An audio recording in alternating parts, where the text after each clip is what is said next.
हैं उन दलीलों को हम आप तक क्यों पहुंचा रहे हैं? इसलिए पहुंचा रहे हैं कि यह मामला आपसे हमसे जुड़ा हुआ है। हमारे एक एक वोट की कीमत जो है वो कितनी इंपॉर्टेंट है आप जानते हैं। वरिष्ठ अधिवक्ता राजू रामचंद्रन ने आज इसकी शुरुआत की है, दलील पेश करने की शुरुआत की है विपक्ष की तरफ से। यानी जो 11 याचिकाएं लगी हुई हैं, उसके अलावा अलग अलग राज्यों की याचिकाएं लगी हुई हैं, उसकी तरफ से सुनवाई में अपनी दलीलें पेश करना राजू रामचंद्रन ने शुरू की है। अमलेंदु जी, राजू रामचंद्रन यहां क्या कह रहे हैं? 2 जजों की बेंच है, जस्टिस सूर्यकांत हैं, जस्टिस जॉय माल्या बागची हैं। क्या कुछ चल रहा है सुप्रीम कोर्ट में?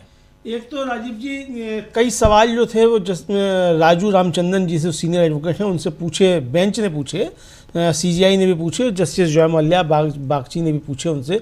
तो एक तो रामचंद्रन जो था उन्होंने कहा कि भाई हमें आनुपातिकता के संवैधानिक परीक्षण लागू करने होंगे। 21(3) निसंदेह एसआईआर की शक्ति देता है और ये किसी भी निर्वाचन क्षेत्र या उसके किसी हिस्से में हो सकता है। यानी जो बात पहले आई थी, कल भी जो दलील दी गई थी कि आप किसी निर्वाचन क्षेत्र या किसी एक हिस्से में एसआईआर कर सकते हैं, आपको ये शक्ति है, लेकिन आप पूरे राज्य में या पूरे देश में आप नहीं कर सकते, ये उनकी तरफ से था। फिर रामचंद्रन ने कहा कि बेंच ने पूछा कि क्या कोई भी का मतलब सभी नहीं हो सकता? तो उनका मैं मानता हूं कि इसका मतलब एक से ज़्यादा है, कई का मतलब संभवतः पूरे राज्य तक हो भी सकता है, लेकिन मैं उतनी दूर जाने को तैयार नहीं हूं। फिर उनका कि क्या हम इसे इतना बढ़ा सकते हैं कि 9 राज्य, 3 केंद्र शासित प्रदेश, छत्तीसगढ़, गोवा, केरल, लक्षद्वीप, पुडुचेरी, राजस्थान, तमिलनाडु, उत्तर प्रदेश, पश्चिम बंगाल, यानी दूसरे शब्दों में तेजी से शहरीकरण, बार प्रवासन सिर्फ केरल में ही नहीं बल्कि लक्षद्वीप और अंडमान निकोबार द्वीप समूह में भी एक आम बात हो गई है। यह एक आसान और आलसी अनुमान है।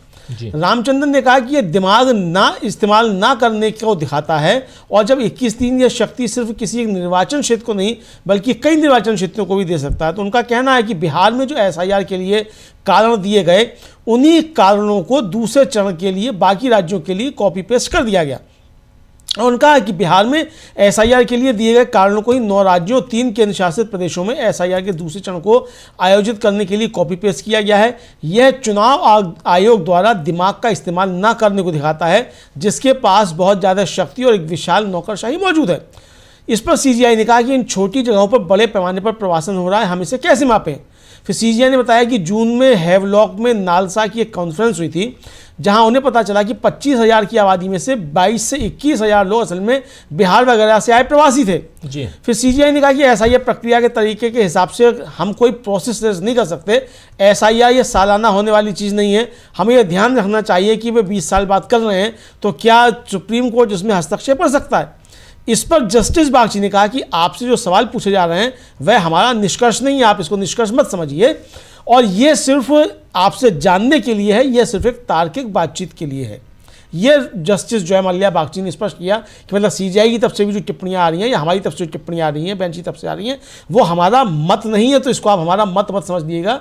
ये आपसे चीज़ों को और ज़्यादा स्पष्ट करने के लिए सवाल पूछे जा रहे हैं, ये एक तरीके से स्पष्ट किया राजीव जी। जी यहां राजू रामचंद्रन अपनी बात रख रहे हैं और कह रहे हैं कि कुछ सर्वोपरि संवैधानिक सिद्धांत हैं और इन सिद्धांतों को बनाए रखने के लिए न्यायिक प्रयासों की आवश्यकता होती है। और इसलिए जब इन्होंने अपनी बात की शुरुआत की थी तब की बात मैं कह रहा हूं, और कहा इन्होंने कि संविधान के द्वारा परिकल्पित ईसीआई यानी इलेक्शन कमीशन ऑफ इंडिया का जनादेश सार्वभौमिक वयस्क मताधिकार के विचार को सुगम बनाना है। यानी कि जो वयस्क है उसके मताधिकार को आप सुगम बनाइए, वो मत देने का अधिकारी हो। जो 18 साल का है उसको वोटर आईडी कार्ड मिले, यह आपका काम है, इलेक्शन कमीशन का काम है। या तो ये अपनी भूमिका को अनाधिकृत अधिकार के लिए एक सुविधादाता और सहायक के रूप में देखता है ये इलेक्शन कमीशन, अथवा जिसका अर्थ है कि नागरिकों को मतदान करने में मदद करना, या इस भूमिका को नकारात्मक रूप से देखने पर यह एक अवरोधक या संदिग्ध पुलिसकर्मी के रूप में दिखाई देता है। इसलिए आप अपनी भूमिका को कैसे देखते हैं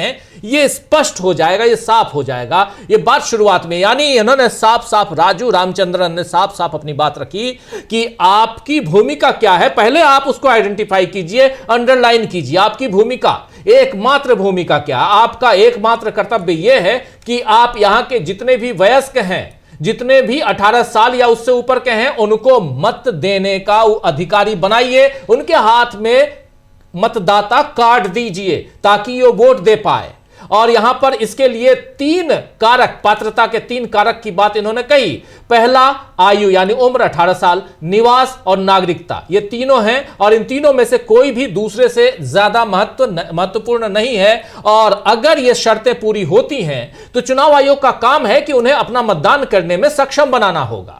साफ साफ यहां कहा गया है, राजू रामचंद्रन ने चुनाव आयोग की क्या भूमिका है इसकी बात इन्होंने कही है। इन्होंने कहा कि 27 अक्टूबर का आदेश बिहार में पारित पूर्व आदेश का ही विस्तार है। आपने 27 अक्टूबर को जो आपने आदेश दिया और इन 9 राज्यों जो आप अभी बता रहे थे, इन 9 राज्यों से संबंधित विवादित आदेश को मैं अलग से देख रहा हूं महोदय मिलॉर्ड, यहां पर साफ साफ, और उसमें भी एसआईआर की बात, यहां एसआईआर पर जो 9 राज्यों के लिए आपने, फिर 3 केंद्र शासित राज्यों के लिए आपने जो किया है, इसको हम देख रहे हैं। पहला पैराग्राफ बिहार आदेश के विस्तार को दर्शाता है, इसीलिए ये अन्य भागों में एसआईआर का उद्देश्य ये देश में बिहार में चल रहे उद्देश्य की निरंतरता है। एसआईआर यहां पर साफ साफ कि साफ साफ आपने वही जो कॉपी पेस्ट वाली जो आप बात कह रहे थे कि यहां पर आपने वहां से बिहार से उठाया, यहां कॉपी पेस्ट कर दिया। यहां उद्देश्य गैर नागरिकों को हटाना नहीं है। ये इस प्रक्रिया को शुरू करते समय चुनाव आयोग को घोषित चिंता नहीं थी, यानी यहां पर साफ साफ ये कहना चाहिए था कि जो गैर नागरिक है इसको हटाने की ये पहली चिंता नहीं थी, लेकिन बाद में आखिर क्यों हो गई? चूंकि ये आपका घोषित उद्देश्य नहीं, बिल्कुल नहीं था, इसलिए इस व्यक्ति के वहां होने के बारे में बीएलओ का संदेह इस प्रक्रिया से बिल्कुल अलग है। और रामचंद्रन बताते हैं कि वर्तमान एसआईआर लाल बाबू हुसैन मामले में दिए गए निर्णय या तथ्यों से भिन्न है। वर्तमान जो एसआईआर है ये लाल बाबू हुसैन मामला, उस मामले से, उसके निर्णय से जो फैसला आया था 3 जजों की बेंच ने जो फैसला दिया था 1995 में लाल बाबू हुसैन का केस, अकेले एक इंडिविजुअल जाते हैं, कहते हैं कि मेरा नाम बिना बताए हुए काट दिया गया। फिर फैसला आता है, फैसला क्या आता है कि किसी का भी नाम चुनाव आयोग ऐसे नहीं काट सकता। नाम काटने से पहले उस आदमी को वो नोटिस भेजेगा, बताएगा कि आप में ये खामी आई या आपके नाम की इसने शिकायत की है, इसलिए आपका नाम हम काट रहे हैं। और इसके बाद ये मील का पत्थर बना, माइलस्टोन बना। और इससे यहां बताया जा रहा है, खासकर राजू रामचंद्रन कह रहे हैं कि अभी जो एसआईआर करवा रहे हैं वो लाल बाबू हुसैन मामले में दिए गए फैसलों के खिलाफ है, उससे अलग है। ये यहां पर सबसे इंपॉर्टेंट बात यहां पर कह रहे हैं राजू। उसके बाद राजू आगे बढ़ते हैं और अपनी बात रखते हुए कहते हैं कि बीएलओ या ईआरओ के लिए किसी व्यक्ति पर संदेह करने के लिए कोई दिशा निर्देश नहीं है कि बीएलओ कैसे संदेह करे किसी पे या ईआरओ किसी पर संदेह कैसे करे। और ये एक प्रकार की ये एक प्रकार की आरक्षित शक्ति एसआईआर है जिसका उपयोग अप्रत्याशित परिस्थितियों में किया जाना, और आप वैधानिक प्रावधानों के तहत शक्तियों से बच नहीं सकते हैं। ये बातें यहां कही जा रही है। अमलेंदु जी आगे क्या कुछ चल रहा है? वैधानिक प्रक्रिया, इसमें जो वैधानिकता है, उसमें जो नियम कायदे हैं, कानून की बात कर रहे हैं यहां पर रामचंद्रन की। अगर संसद में कानून बनाने की शक्ति दी है, संसद ने दी है, तो नागरिकता का यह प्रश्न नागरिकता अधिनियम के अधिकारियों की प्राथमिक चिंता होनी चाहिए, न कि चुनाव आयोग की, जो एक ऐसी योजना बनाता है जहां शिकायतें की जा सकती हैं, यानी जहां न केवल राज्य बल्कि एक संदिग्ध व्यक्ति भी शामिल है। और इसके बाद कानून देखिए, यहां पर कानून दिखा रहे हैं रामचंद्रन बताते हैं कि वर्तमान प्रक्रिया से चुनाव आयोग को नागरिकता निलंबित करने की शक्तियां मिल जाएंगी। अगर यह होगा तो आप किसी की नागरिकता को सस्पेंड कर सकते हैं, आप कह सकते हैं कि यह तो हिंदुस्तान का नागरिक ही नहीं है।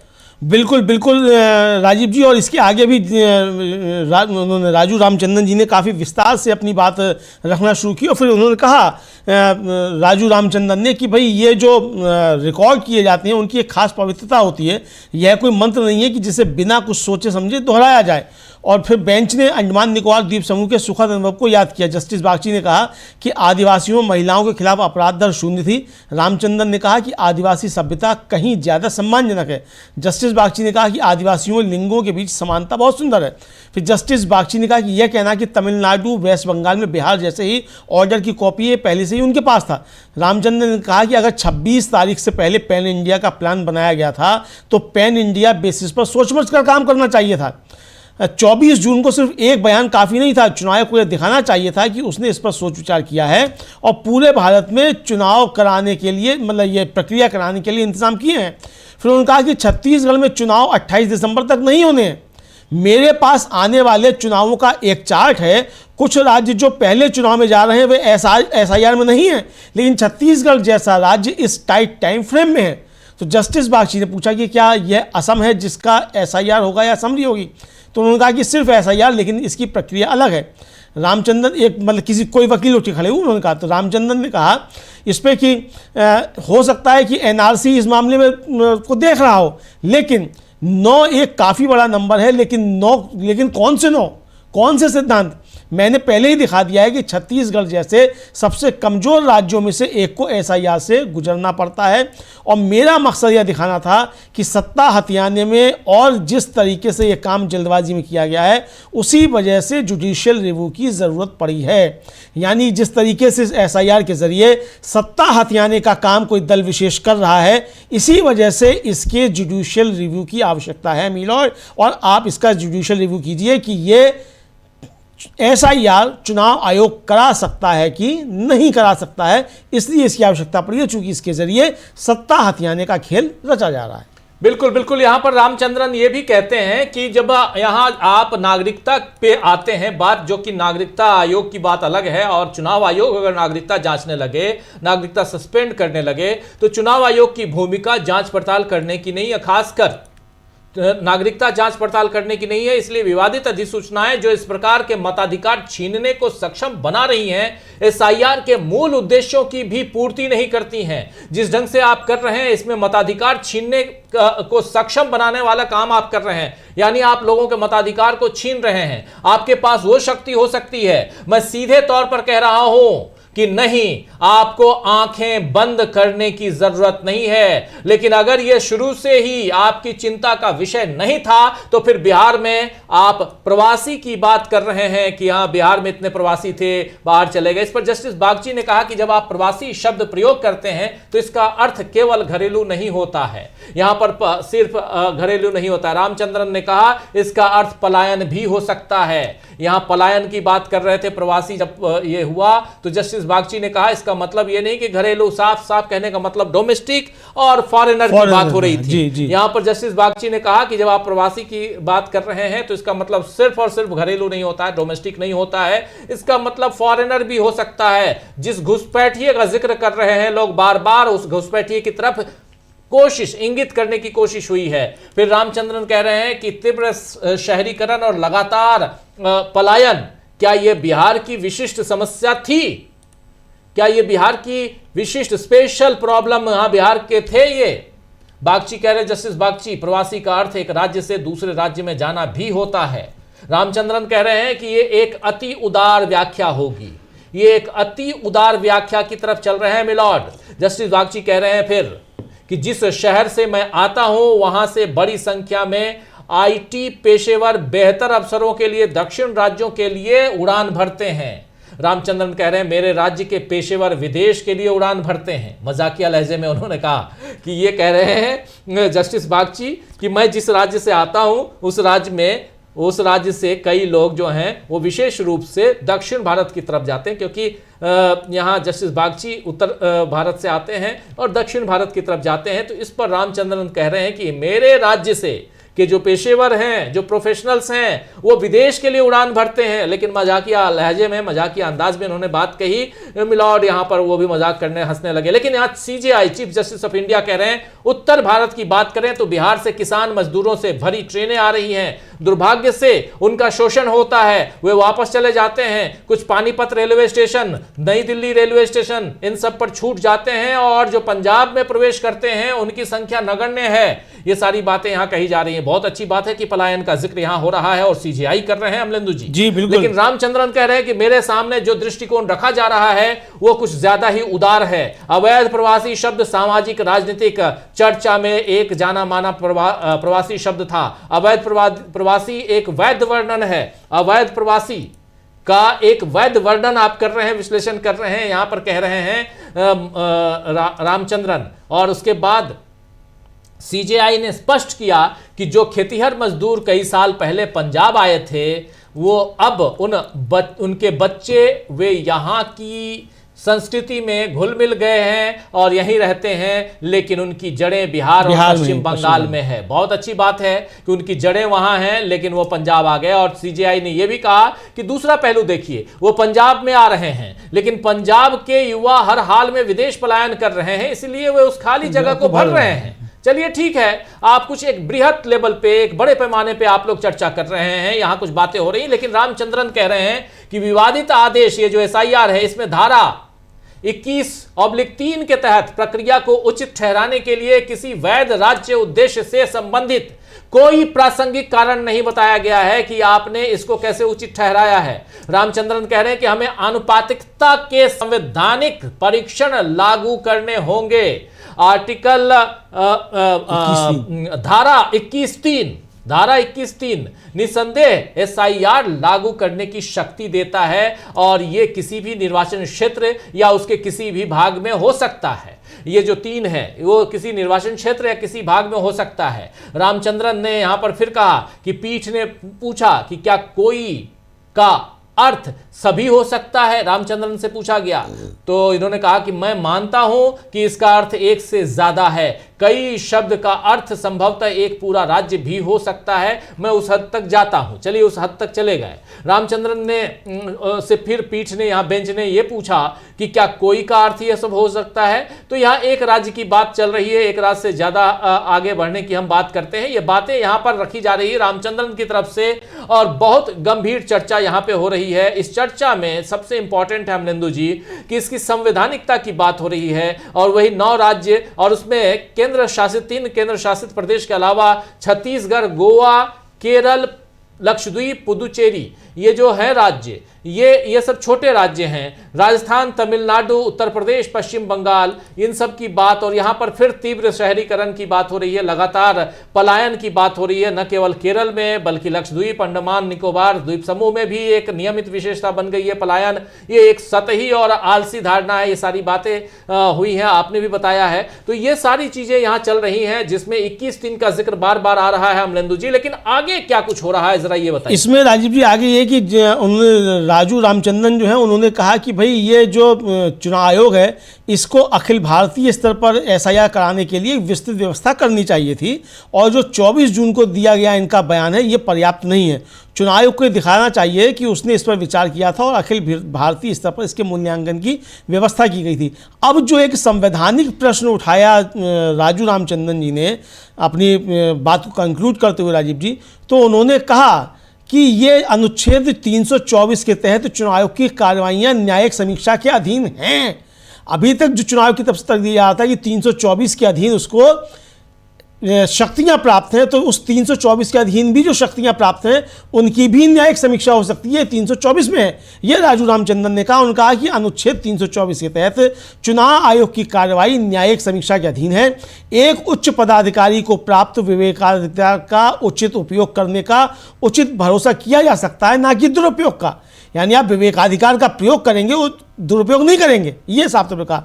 यदि इसका दुरुपयोग किया जाता है तो निश्चित रूप से न्यायालय के पास अधिनियम को रद्द करने की शक्ति है जी। ये आखिर में उन्होंने अपनी बात कही, कंक्लूड की है यहाँ पर। लेकिन उससे पहले मुख्य न्यायाधीश यानी चीफ जस्टिस ऑफ इंडिया ने कहा कि प्रक्रियात्मक तौर पर जो प्रोसीजर है उसके एवज में, उनके तौर तरीकों के संदर्भ में हम कोई प्रक्रिया सुझा नहीं रहे हैं, यहाँ पर कोई प्रोसीजर हम सुझा नहीं रहे हैं। एसआईआर कोई वार्षिक आयोजन नहीं है। आइए याद रखिए आप कि ये 20 साल के बाद हम करा रहे हैं, 20 साल बाद हो रहा है। इस पर जस्टिस बागची ने भी कहा कि आपसे की गई पूछताछ हमारा कोई निष्कर्ष नहीं है, कोई रिजल्ट नहीं है, ये केवल आपसे उत्तर प्राप्त करने के लिए है, ये केवल संवाद के लिए है, आपसी डायलॉग के लिए है। रामचंद्रन ने कहा कि कारणों को दर्ज करने की एक विशेष पवित्रता होती है, ये कोई यंत्रवत दोहराया जाने वाला मंत्र नहीं है। इसके बाद पीठ ने अंडमान निकोबार द्वीप समूह के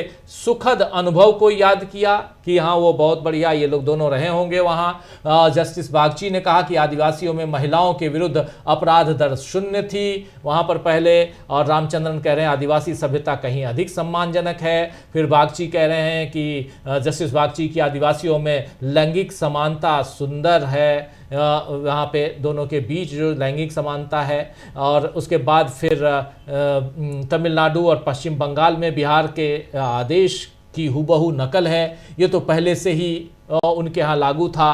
फिर रामचंद्रन ये भी कह रहे हैं कि अगर अखिल भारतीय संविधान की अवधारणा 26वें संशोधन से पहले बनाई गई थी तो अखिल भारतीय आधार पर इस पर गहन विचार विमर्श किया जाना चाहिए, और किया गया होगा भी शायद, यहाँ पर कह रहे हैं। तो ये मामला जो है उस हिसाब से ही आगे बढ़ता हुआ दिखाई दे रहा है अमलेंदु जी, और पलायन से लेकर तमाम मसलों पे यहाँ चर्चा हो रही है। और इसमें सबसे बड़ी बात है कि यहाँ पर सिद्धांतों की बात, छत्तीसगढ़ की बात आप कह ही रहे थे, छत्तीसगढ़ की बात आई है, तमिलनाडु इन सब की बात आई है, और उसके बाद फिर ये कहा गया है कि 9 एक बड़ी संख्या है, लेकिन कौन सा 9, किन सिद्धांतों पर? मैंने पहले ही ये साबित कर दिया है कि छत्तीसगढ़ जैसे सबसे संवेदनशील राज्यों में से एक को न्यायिक समीक्षा प्रक्रिया से गुजरना होगा। और उसके बाद रामचंद्रन कह रहे हैं कि मेरा प्रयास ये दर्शाना रहा है कि सत्ता हथियाने और इस प्रक्रिया को जल्दबाजी में इस तरह पूरा करने के कारण ही न्यायिक समीक्षा की आवश्यकता पड़ती है। और रामचंद्रन यहाँ कंक्लूड करते हैं, और इसके बाद ये बेंच जो है वो उठ जाती है और अगले मंगलवार को सुनवाई जारी रखने का आदेश करते हुए, नेक्स्ट मंगलवार मीन्स मंगलवार तारीख 16 तारीख जी, मंगलवार 16 तारीख। तो अब फिर तारीख पे तारीख, और तारीख है 16 तारीख तक के लिए ये कार्यवाही का ये जो दलीलें जो देंगे, सुनवाई होगी, वो आगे बढ़ा दी जाती है। तो यहाँ पर एक बहुत इम्पॉर्टेंट SIR पर एक इम्पॉर्टेंट चर्चा, और इस चर्चा में दो जो बेंच के जो 2 सदस्य हैं, chief justice of India justice Suryakant और जस्टिस जॉय माल्या बागची की बेंच सुन रही है।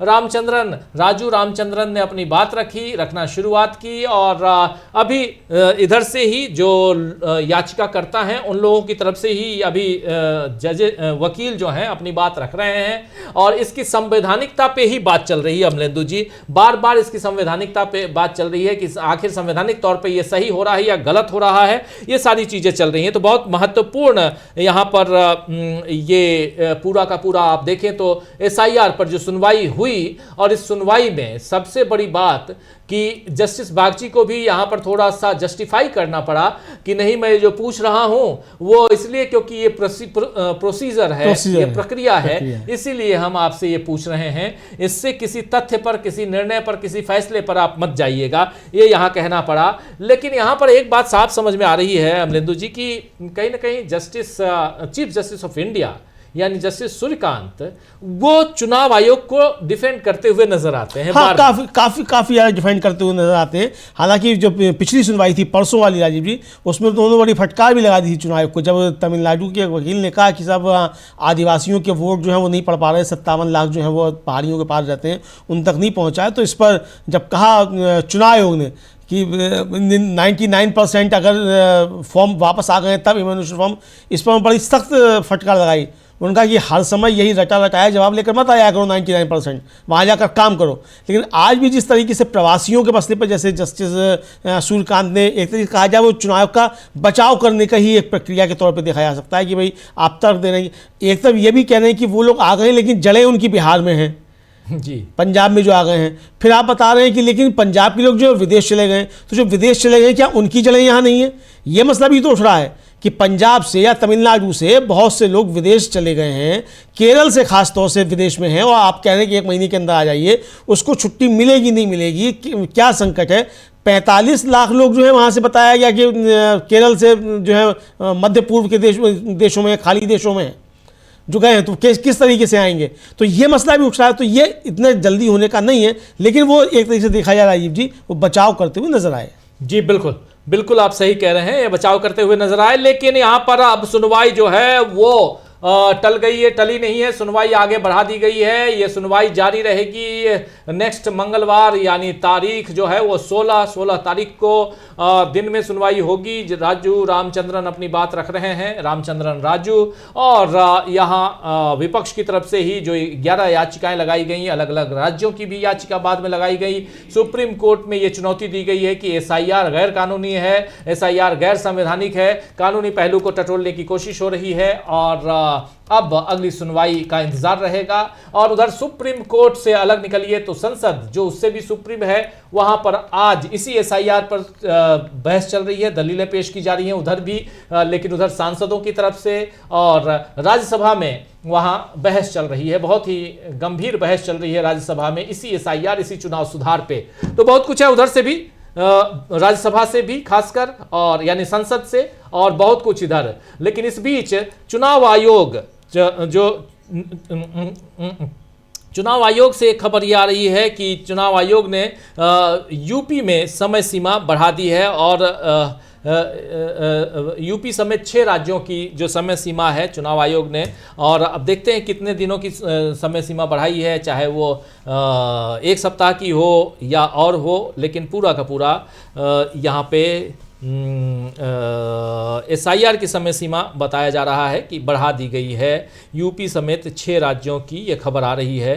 तो चलिए जैसे ही नए अपडेट्स आते हैं वो भी हम आप तक लेकर आएंगे, लेकिन बात वही है कि आखिर क्यों बार बार चुनाव आयोग घिर रहा है, क्यों बार बार चुनाव आयोग यहाँ पर सुप्रीम कोर्ट में कहीं ना कहीं मुंह की खाते हुए नजर आता है। और चूंकि अब तो सुप्रीम कोर्ट ही नहीं बल्कि संसद में भी इसको लेकर बहस चल रही है। तो बहुत कुछ खबरें आएंगी और हम आप तक पहुंचाते रहेंगे। इस कार्यक्रम को यहीं समाप्त करने की इजाजत चाहता हूं। शाम 7 बजे मुलाकात होगी न्यूज पॉइंट में, तब तक मुझे दीजिए और अमलेंदु जी को दीजिए इजाजत, और देखते रहिए डीवी लाइव। नमस्कार।